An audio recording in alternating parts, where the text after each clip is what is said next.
이 시간 은혜 받을 말씀은 창세기 9장 8절에서 17절 말씀까지입니다.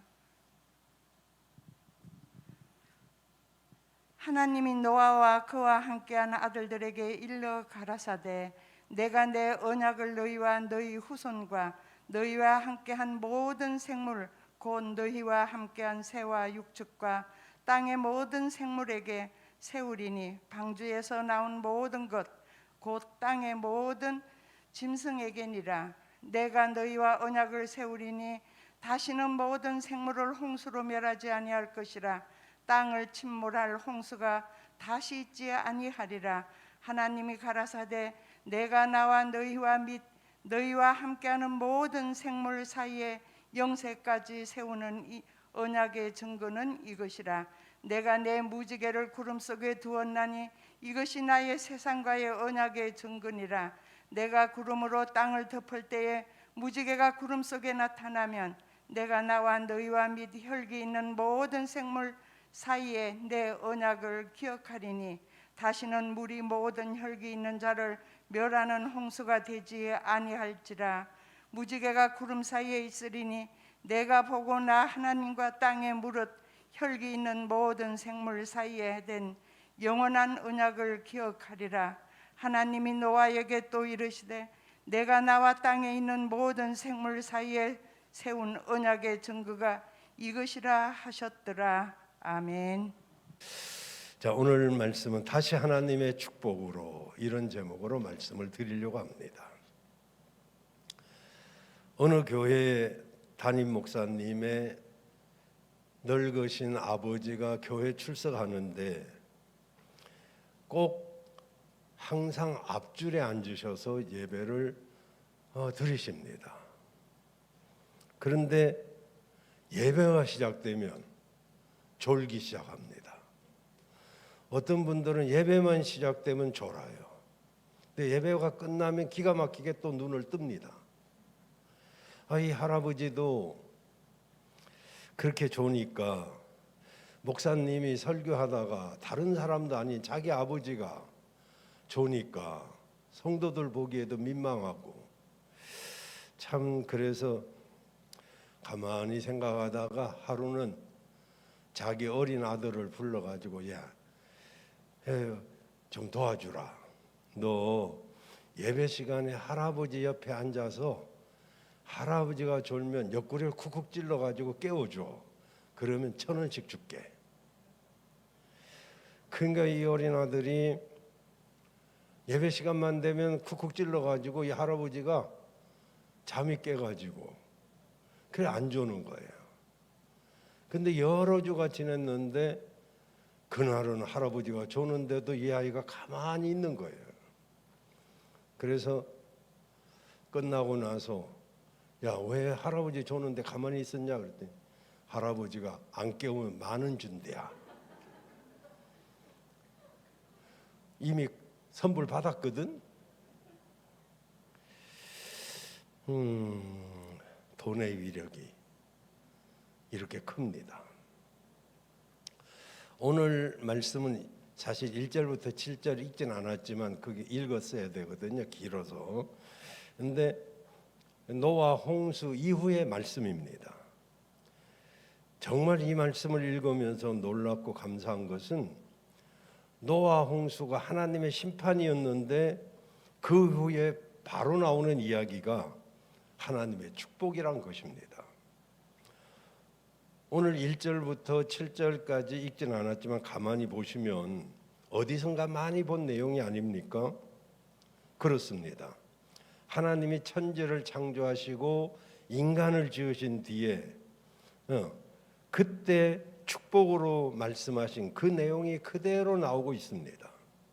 그래서 심판 이후에 인간이 살아갈 수 있는 원인은 바로 하나님의 축복 때문이었음을 알 수가 있습니다.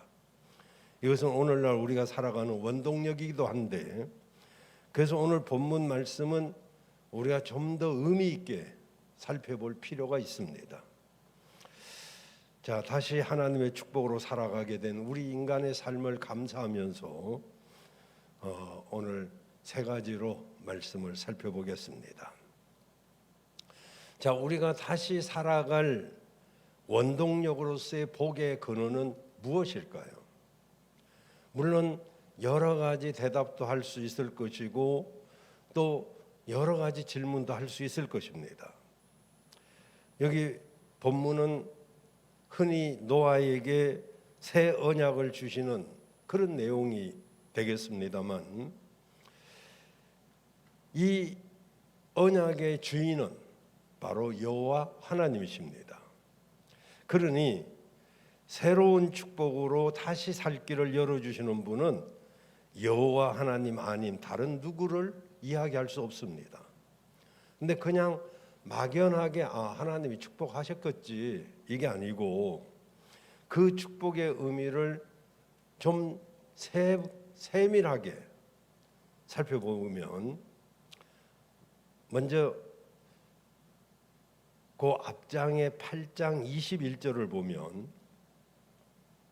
하나님이 그 향기를 받으시고 그 중심에 이르시되 내가 다시는 사람으로 인하여 땅을 저주하지 아니하리니 이는 사람의 마음에 계획하는 바가 어려서부터 악함이라 내가 전에 행한 것 같이 모든 생물을 멸하지 아니하리니. 홍수가 끝나고 노아가 번제를 드리자 하나님께서 하신 말씀이 저 말씀입니다.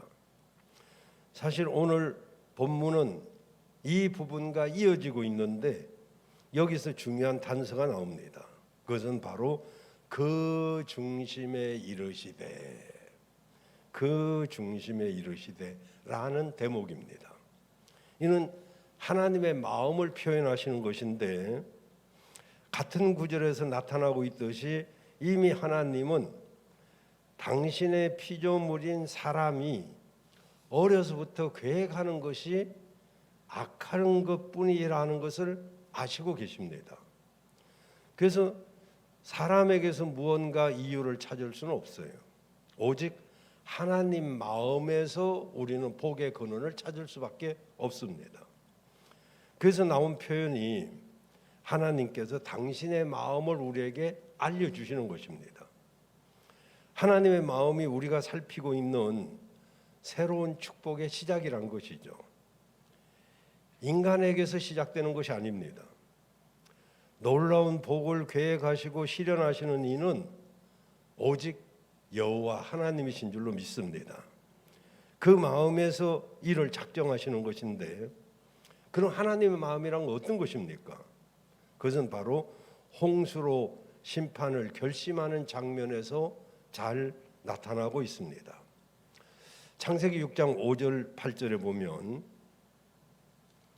여호와께서 사람의 죄악이 세상에 가득함과 그의 마음으로 생각하는 모든 계획이 항상 악할 뿐임을 보시고 땅 위에 사람 지으셨음을 한탄하사 마음에 근심하시고 가라사대 나의 창조한 사람을 내가 지면에 쓸어버리되 사람으로부터 육축과 기는 것과 공중의 새까지 그리하리니 이는 내가 그것을 지었음을 한탄함이니라 하시니라.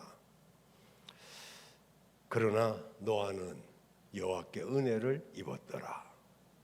여기서 다시 한번 사람은 그 마음에 생각하는 것이 악할 뿐이란 것을 말하고 있으므로 복의 시작이 사람에게서 시작되는 것이 아니라는 것을 알 수가 있습니다. 반면에 우리 하나님께서는 6절과 7절에 거쳐서 두 번씩이나 한탄하셨다라고 하는 그 하나님의 마음을 우리가 한번 살펴볼 필요가 있습니다. 이것은 하나님이 사람을 지은 것을 후회하셨다 이런 뜻이 아닙니다. 하나님의 감정을 말씀하시는 것인데, 하나님께서 인간의 죄악을 보면서 안타까워하셨다 이런 뜻입니다. 6절에서 그 안타까움을 마음에 근심하였다 이렇게 표현합니다. 그러니까 하나님은 죄를 짓는 인간을 보시고 마음이 찢어지듯이 아프신 거예요. 이런 하나님의 마음은 그게 바로 우리의 축복의 근원이 되는 것입니다. 이건 좀 이해하기가 쉽지 않습니다만은, 비록 인간의 죄악의 관영함에 대해서 하나님은 심판을 결정하십니다. 더 이상 두고 보면 안 되겠구나, 그렇게 결정하지만 그 마음은 그 어떤 사람도 이해하지 못할 안타까운 마음이 가득하셨다, 이런 이야기죠. 이것이 바로 노아가 은혜를 입은 그런 근원이 되는 것입니다. 하나님의 안타까워하시는 마음이 있기에 노아가 여호와께 은혜를 입게 된 것입니다. 여러분, 사람들은 노아가 흠이 없는 어떤 사람이기 때문에 의인이라서 구원받은 줄로 오해를 합니다. 그것은 죄인인 사람끼리 비교했을 때 비교적 나은 점은 있었을는지 몰라도 하나님 앞에서는 여러분, 의로움을 하나님이 충족할 만큼 그런 의인이라는 것을 의미하는 것은 아닙니다. 여러분, 이 하나님의 안타까워하는 마음 때문에 노아가 은혜를 입게 된 것이죠. 여러분, 저는 이제 이 구절을 참 이렇게 생각할 때마다 저희 아버지가 생각나는데, 자주 말씀드려서 죄송합니다마는 우리 아버님은 회초리 만드는 것이 취미인 줄 알았어요.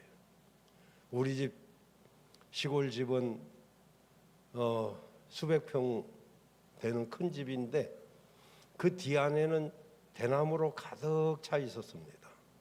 그 대나무 소리가 얼마나 무섭기도 하고, 어릴 때는 뭐가 나올 것 같기도 하고. 근데 그 대나무로 뿌리로 이제 회초리를 만들면 이 막대기나 몽둥이나 각구목은 부러지지만 대나무 뿌리는 부러지지도 않습니다. 그래서 그것을 이제 몇 개를 만들어서 농위에 잘 모셔 놓으면 나는 그것을 갖다 몰래 내버리는 것이 제가 하는 일입니다. 그 어느 날 제가 잘못을 한 적이 있죠.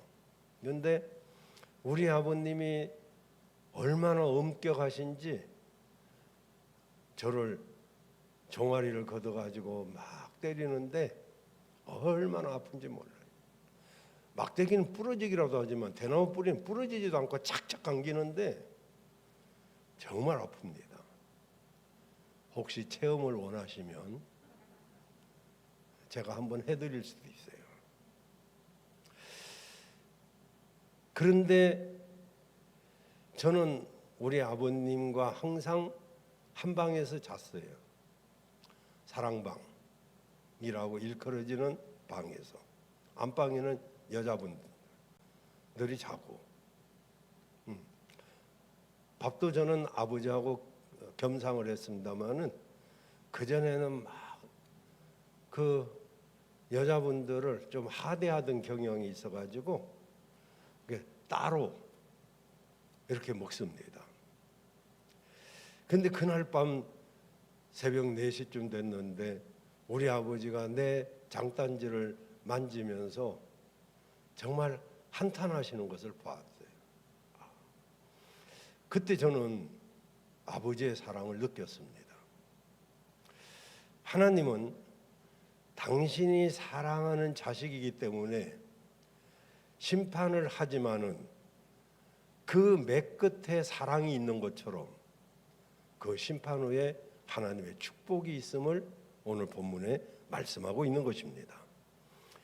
노아가 여호와께 은혜를 입었다, 이 말은 노아가 하나도 잘못이 없어서 하나님의 은혜를 베풀었다, 이게 아니고 분명히 심판받을 그런 사람들이지만은 그 매 속에 하나님의 긍휼이 있었다는 거죠. 우리가 하나님 앞에 다시 축복을 받을 수 있는 그 계기는 우리에게 있는 것이 아니라 하나님의 긍휼하심에 있는 줄로 믿습니다. 여러분, 우리의 어떤 의로움 때문에 우리가 하나님께 사랑받는 거 아닙니다. 하나님께서 우리를 마음으로부터 안타까워하는 사랑이 있었기에 우리에게 기회가 주어지는 것입니다. 이 하나님의 마음은 홍수가 마무리되는데도 나타납니다. 노아가 방주 밖으로 나오게 된 원인이 8장 1절에 나타나는데 8장 1절에 보면 하나님이 노아와 그와 함께 방주에 있는 모든 들짐승들과 가축을 기억하사 관념하사, 관념, 그 생각에 그들을 두었다, 기억하셨다. 이게 하나님의 마음입니다. 이 하나님의 마음이 홍수로 인한 심판보다도 훨씬 강하죠. 정말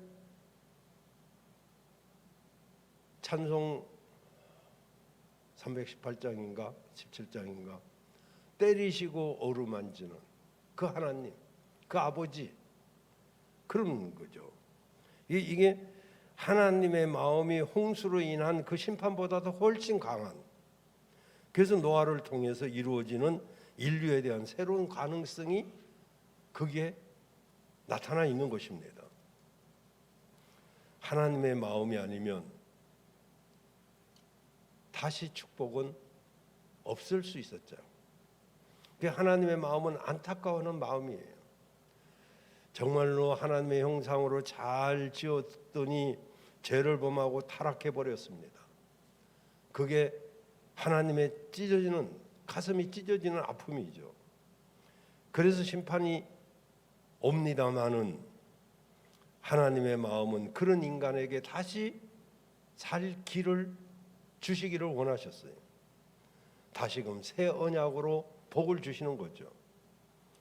오늘날 우리가 살아갈 수 있는 힘이 되고 이유가 되는 그 원동력이 어디 있을까요? 새롭게 결심하는 우리에게 있습니까? 전혀 아닙니다. 이미 살펴본 대로 우리는 생각하는 것이 악할 때가 많죠. 저도 가만히 앉아서 생각해 보면 생각하는 것이 죄일 때도 많고, 말하는 것이 죄일 때도 많고, 행동하는 것이 죄일 때도 많은데, 사람은 죄성이 있어가지고 어쩔 수 없이 그 죄가 마음 밑바탕에 깔려 있습니다. 우리가 살아갈 수 있는 은혜를 입을 수 있는 것은 오직 하나님의 긍휼하심 때문인 것입니다. 저는 늘 그렇게 기도합니다. 하나님, 저를 긍휼히 여겨 주십시오. 하나님이 나를 긍휼히 여겨 주지 아니하시면 내가 누구 앞에 설 수가 있겠습니까? 여러분, 우리가 하나님의 은혜를 입을 수 있는 것은 우리의 의로움 때문이 아니고 하나님의 긍휼하심 때문인 것을 기억하시기를 바랍니다. 감사한 것은 하나님의 마음이 지금도 여전하시다는 거죠. 지금도 나와 여러분을 보실 때 안타까워하시고 긍휼히 여기는 마음이 그분에게 충만하게 있음을 말씀을 통해서 알 수가 있습니다. 그래서 복의 근원은 바로 하나님이시죠. 그러면 두 번째로 생각할 것은 이 복을 받는 대상은 누구일까요? 우리가 하나님의 아파하시는 마음 때문에 살아갈 수 있음을 살펴보았는데, 그럼 이제 하나님께 복을 받는 대상이 누군지 생각해 보겠습니다. 당연히 이 복은 그 당시는 노아를 통해서 주어졌습니다. 노아를 통하여 인류에게 이어지는 복이 주어집니다. 그래서 1절에 보면, 9장 1절에 보면 하나님이 노아와 그 아들들에게 복을 주시며 그들에게 이르시되, 그랬어요. 인간이 하나님의 형상을 따라서 지음을 받았다는 것은 하나님과의 언약 관계에서 특별하게 세움을 받았다는 뜻이죠. 그래서 하나님의 축복으로 새로운 삶을 살 수 있는 특권은 바로 인간이 받는 축복입니다. 그러니까 하나님의 축복의 대상은 오직 인간이에요. 그런데 8절 10절을 보시면 하나님께서 새 언약을 노아와 그 아들들에게 주시는 건 맞습니다마는 그 말씀을 가만히 보면 주님이 만드신 모든 피조물들에게 확장되는 것을 볼 수가 있습니다. 내가 내 언약을 너희와 너희 후손과 너희와 함께한 모든 생물 곧 너희와 함께한 새와 가축과 땅의 모든 생물들에게 세우리니 그랬어요. 그러니까 이 새로운 언약의 축복은 하나님의 형상대로 지음받은 노아를 통하여 주시는 것이 맞지만 그것은 노아와 그 후손에게만 해당되는 것이 아니라 바로 온 인류, 주님이 홍수로부터 구원하신 모든 피조물들에게 대한 모든 것, 땅의 모든 짐승에 이르기까지 언약을 하고 있는 것을 볼 수가 있습니다. 이런 점을 볼 때 하나님의 축복으로 살게 된 것은 인간뿐만 아니라 모든 생물들까지라는 점도 우리가 살펴볼 수가 있습니다. 그래서 우리가 잘 아는 언약의 표징으로 뭘 주셨느냐? 이 약속이 분명히 이루어진다는 표징으로 무지개 언약을 주셨습니다. 여기 무지개를 언급하는 부분도 다시 한번 이 사실을 강조하는데 15절에 보시면 구름 사이에 무지개가 나타나면 내가 나와 너희와 및 혈기 있는 모든 생물 사이에 내 언약을 기억하리니 다시는 물이 모든 혈기 있는 자를 멸하는 홍수가 되지 아니할지니라. 여기 내가 나와 너희와 및 육체를 가진 모든 생물 사이에 내 언약을 기억하리니 그랬죠. 누가 기억하십니까? 하나님이 친히 기억하신다는 거예요. 너희들의 악함으로 인해서 다시 홍수와 같은 심판을 내리지 않겠다는 그 약속을 기억하시겠다는 거죠. 여기서 다시 하나님의 마음을 우리는 살펴볼 수 있습니다. 기억하신다. 하나님께서 우리를 긍휼히 여기신다. 그런 의미죠. 여러분, 이 하나님의 마음은 인간에게만 적용되는 것이 아니라 너희와 육체를 가진 모든 생물까지도 라고 하신 대로 피조물에 대한 모든 피조물을 다 대상으로 하고 계시는 것이죠. 동일한 표현이 16절에도 반복되고 있습니다. 그만큼 하나님의 언약은 모든 피조물들에게 해당되는 것임을 알 수가 있습니다. 그러니 우리는 교만하지 말아야 될 것입니다. 하나님의 복은 인간을 비롯해서 모든 피조물들에게 주시는 거예요. 따라서 인간은 하나님께로부터 받은 능력으로 자연을 마구 훼손하면서 개발하면 안 되죠. 난개발하면 안 되죠. 인간만큼이나 동물이나 자연도 하나님의 은총 아래 있다는 것을 기억해야 됩니다. 여러분, 자연재해가 얼마나 무서운지는 겪어보면 압니다. 자연이 화가 나면 사람도 막을 수가 없어요.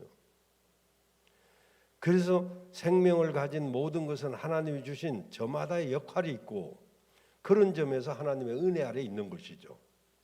동물은 동물의 역할이 있고 식물은 식물의 역할이 있는 거예요. 그 역할을 말하는 겁니다. 그래서 하나님이 만드신 모든 것은 하나님의 뜻을 담고 있다는 그런 자세로 우리는 인간이 아닌 다른 것들에게도 존중함을 가지고 있어야 됩니다. 인간이 생명 앞에 겸손해야 될 이유가 여기 있는 거죠. 하나님의 복을 받은 존재들이란 것을 생각하면 함부로 대할 수 없죠. 자연이나 생명 앞에 겸손할 때 하나님의 복이 참된 가치를 나타낼 수 있는 것입니다. 인간은 말할 것도 없고 모든 생물이 하나님의 은혜로 복을 받아 살아가고 있다는 점을 우리는 기억해야 됩니다. 이 부분을 생각할 수 있어야 하나님의 복을 제대로 알게 되는 것이죠. 세 번째로, 그러면 이 복을 받은 우리는 어떻게 살아가야 될까요? 다시 말하자면 축복의 내용이 무엇일까요?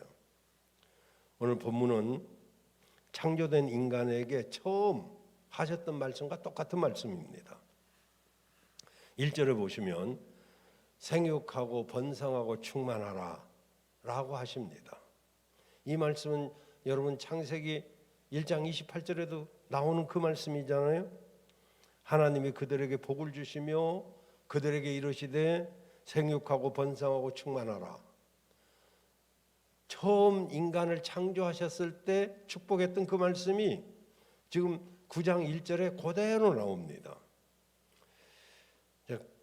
그러니까 생육, 번성, 충만, 이게 우리 사람들에게 주신 하나님의 축복이에요.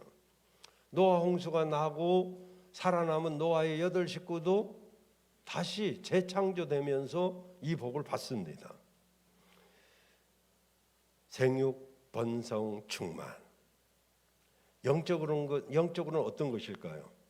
에베소 2장 13절에 보면 이제는 전에 멀리 있던 너희가 그리스도 예수 안에서 그리스도의 피로 가까워졌느니라 그러죠. 교회는 그리스도의 몸입니다. 바로 우리가 그리스도의 지체가 되어서 목양교회라고 하는 이 교회 속에 함께 주님의 은혜로 살아가고 있습니다. 교회 역시 그리스도의 몸을 어떻게 해야 됩니까? 생육, 번성, 충만해야 되죠. 여기 생육은 뭡니까? 열매 맺는 거예요. 번성은 뭡니까? 양육하는 거예요.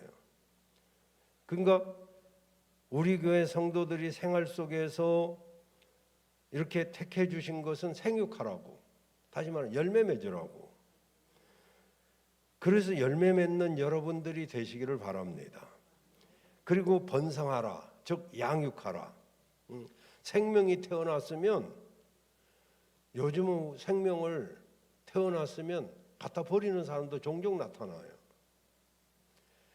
그래도 어떻게 발견되면 이렇게 기관으로 보내지기도 하지만 발견 안 되면 그냥 어린 생명이 죽잖아요. 그렇게 잘 양육하겠다고 입양해놓고도 그냥 버린 사람도 많고, 세상 떠들썩한 사건들도 많이 있죠. 생육을 했으면, 열매를 맺었으면 양육을 해야 되죠. 그 새로운 성도들을 오면 우리가 관심을 가지고 양육해야 됩니다. 어린아이를 돌보듯이 초신자들에게 관심을 가지고 정말 서로 인사하고 잘 이끌어주고, 이런 사람들이 많으면 사랑받고 큰 아이들은 역시 사랑을 압니다. 그러나 사랑받지 못하고 거칠게 큰 아이는 그 역시 사랑할 줄 모르는 그런 사람이 될 확률이 많잖아요. 그래서 양육은 교회에서 필요하죠. 그 번성하게 되죠. 그 다음에 충만하라. 하나님 우리들에게 충만한 삶을 살기를 원합니다. 성령 충만한 생활, 은혜 충만한 생활. 아멘 할 때까지 생활 충만, 건강 충만, 기쁨 충만, 그런 삶을 살아야 돼요. 여러분, 더 나아가서 이 말씀이 우리 몸, 인간뿐만 아니라 예수 그리스도의 몸된 교회에 대해서도 이 말씀이 적용된다는 것을 기억해야 돼요. 교회도 열매 맺고 양육하고 그리고 충만한 그런 삶이 이루어지는 현장이 될 때 우리는 다시 복을 받는 사람들이 되겠죠. 그런 역사가 일어나기를 바랍니다. 내 자신이 부족하지만 정말 몸된 교회를 위해서 생육, 번성, 충만한 그 삶의 주인공이 되기를 간절히 원합니다. 그리고 이런 정신을 알려주는 내용이 하나 더 나오는데, 바로 먹을 것으로 이제 나옵니다. 먹을 것이 이 동물을, 먹을 것 중에 동물을 허락하신 모습에서 나타나죠. 이제 인간은 처음 창조하셨을 때와 달라진 환경에서 살게 되는데, 처음 창조하실 때는, 하나님이 우리를 처음 창조하실 때는요, 뭘 먹었을까요? 우리는 전에도 말씀드렸지만 여러분의 입술을 보시면 입술이, 요새 마스크 쓰니까 다들 이쁘잖아요. 눈이 이뻐가지고 참 마스크 덕을 보는 사람도 개 중에 있습니다. 마스크 벗으면 아래우가 매치가 안 될 수도 있는데 마스크를 써가지고 참 다행이다. 눈을 가만히 보니까 다 이뻐요. 마스크 계속 쓰는 것도 괜찮을 것 같기도 해. 근데요, 입술도 이쁩니다. 뭘 닮았을까요? 뭐 먹도록 돼 있었을까요? 과일 먹으면서 살도록 돼 있었어요. 열매, 씨 가진 열매 이런 것을 먹게 되었는데 죄를 짓고 나서는 뭘 먹고 사나요? 그냥 새 먹이를 뺏어 먹고 살고 있어요. 어쨌든 그런 가운데서 하나님이 이제 처음 창조하셨을 때는 열매만 먹어도 살 수 있었지만은 인간의 범죄로 인해서 세상은 그 이상을 먹어야 살 수 있는 모습으로 바뀌게 됩니다. 그게 어쩌면은 인간의 욕심으로 그렇게 됐는지는 모르겠습니다만은 여하튼 본문에 보면 하나님께서는 2절 3절에 보면 육식을 허락하는 내용이 나옵니다. 9장 2절 3절 보시면 땅의 모든 짐승과 공중의 모든 새와 땅에 기는 모든 것과 바다의 모든 고기가 너희를 두려워하며 너희를 무서워하리니 이들은 너희 손에 붙이었음이니라. 무릇 산동물은 너희의 식물이 될지라. 채소와 같이 내가 이것을 다 너희에게 주노라. 그러니까 인간의 먹는 그 기본적인 욕구, 그것 때문에 하나님이 이렇게 전에는 열매만 먹었지만은 범죄 이후에는 이렇게 말하자면은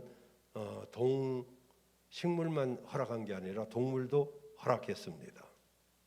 근데 4절을 보시면 이 동물을 먹을 때 피채로 먹지 말라 이렇게 말씀하고 계세요. 그리고 5절에는 무섭게 말씀하십니다. 피채로 먹으면 그 피에 대한 보응을 반드시 찾겠다 이렇게 말씀하고 계세요. 그러니까 동물을 먹는 것은 허락이 되어 있습니다. 그런데 그 피를 흘리게 한 존재에 대해서는 그 피값을 찾겠다고 말씀하고 계세요. 그러니까 하나님의 형상으로 지음받은 인간에 대해서는 다시 한번 또 반복이 됩니다만은 특별히 여기 피에 대해서 언급하시는 이유가 무엇일까요? 피에 대해서 신비한 해석을 할 필요는 없어요. 하나님께서 주신 명령, 언약의 본질을 살펴보면 압니다. 하나님이 주신 번영은 가꾸고 보호하라는 것으로 이루어가라는 것인데, 그래서 연결해서 7절에 보면 생육하고 번성하고 땅에 충만하라고 다시 이어서 말씀하고 계시는 것이죠. 그러니까 우리가 동물을 먹으면서 먹을 수 있는 것들 레위기 11장에 다 나와 있어요. 이 동물을 먹으며 살 수 있는 것도 하나님이 허락하신 것인 것을 알 수가 있어요. 근데 요걸 조심해야 돼요. 그 동물을 먹는데 잔인함이 들어가면 안 됩니다. 피채 먹지 말라는 것은 잔인해질 수 있는 인간의 범죄성을 제약하는 거죠. 그래서 어떤 것을 먹느냐 마느냐 이런 문제가 아니라 동물을 먹는 경우에도 그 생명을 존중함을 말하자면 해하는, 그 생명을 경시하는 그런 모습이 되어서는 안 된다는 것이죠. 먹어도 최소한으로 먹어야 돼요. 우리는 다 먹지 못할 것 같은 자세로 먹어야 됩니다. 너무 맛있는 것만 찾아다니고 그렇게 탐식하는 것은 결코 바람직한 일이 아닙니다. 먹을 수 있음에 감사함으로 먹고 그 이상은 절제하는 것이 좋습니다. 여러분이 정말 건강을 챙긴다면 건강도 먹는 것을 절제하는 데서 오는 것입니다. 막 먹을 거 다 먹고 그냥 맛있는 것만 골라 너무 먹는 것에 탐식하면 그게 오히려 건강을 굉장히 치명적으로 해쳐버려요.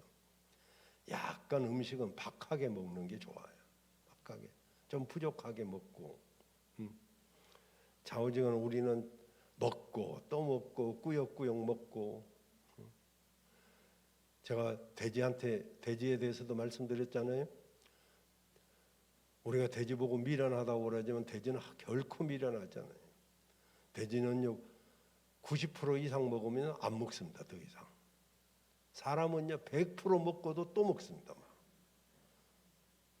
그게 돼지가 보면 사람이 미련하지 자기들이 미련하다고 생각 안 하죠. 어쨌든 우리가 동물을 먹도록 허용하셨다는 것을 감사함으로 먹되 생명을 존중하고 그것을 보호하고 그리고 가꾸는 자세를 유지해야 될 줄로 믿습니다. 그러니까 하나님의 축복으로 살아가는 삶은 결코 방종으로 흘러가면 안 되죠. 절제함으로. 그리고 잘 돌봐주고 보호해주고 그런 자세로 살아가는 것이 하나님이 주신 복으로 사는 것입니다. 여러분 우리는 다시금 하나님에게 복을 받은 존재인 줄로 믿습니다. 이제 하나님의 긍휼하심이 있었기 때문에 우리가 하나님 앞에 설 수가 있었고 다시 복을 받는 사람으로 설 수가 있었습니다. 우리가 죄가 없어서가 아니라 하나님이 그 죄 때문에 때리셨지만 그 마음은 안타까워하고 그리고 깨닫기를 바라는 그 하나님의 마음을 살펴드리고 그리고 다시금 복을 받을 수 있는 나와 여러분이 되시기를 바랍니다. 하나님의 아파하시는 마음 때문에 우리가 다시 복을 받았음을 잊지 마시고 이 마음 때문에 예수 그리스도께서 이 땅에 오셨고 우리는 구원받은 하나님의 자녀가 된 것입니다. 그래서 우리는 사랑의 빚진 자라는 것을 늘 잊지 말고 내가 진 사랑의 빚을 어떻게 갚을까 이렇게 생각하면 다 은혜가 됩니다. 늘 하나님의 은혜 속에 다시 복을 받을 수 있는 여러분들 되시길 바랍니다.